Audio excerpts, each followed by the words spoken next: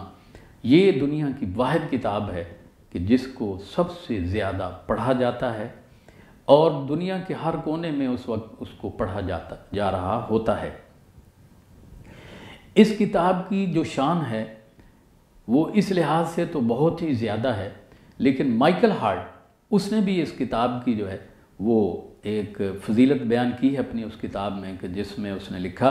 کہ دا 100 personality change the history.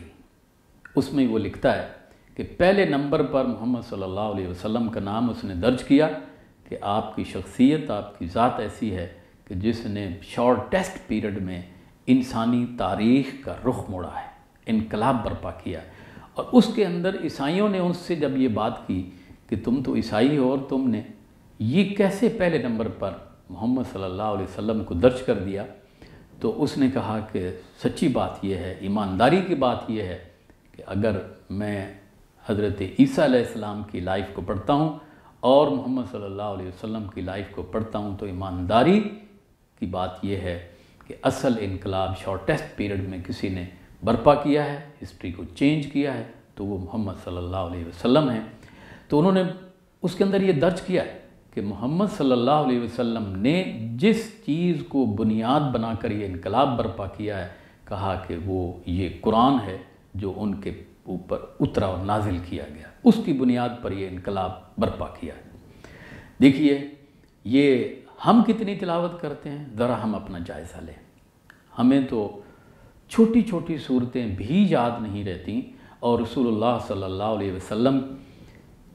کے بارے میں ہم سنتے ہیں، ہمارے نبی ہیں، ہم ان پر ایمان لائے ہیں کہ وہ ہمارے رہبر اور رہنما ہیں، لیکن کبھی ہم نے سوچا کہ رسول اللہ صلی اللہ علیہ وسلم کے بارے میں تو روایات بیان کرتی ہیں کہ آپ کے پاؤں مبارک جو ہیں وہ ان پر ورم آ جاتا تھا، لیکن کبھی میرے پاؤں پر تو یہ ورم نہیں آیا، نہ آپ کے پاؤں پہ ورم آیا۔ کیا ہم انہی کے امتی نہیں ہیں؟ وہ کب ورم آتا تھا کہ رسول اللہ صلی اللہ علیہ وسلم جب تہجد میں اس قرآن کو تلاوت کرتے تھے، اور سورہ بقرہ ایک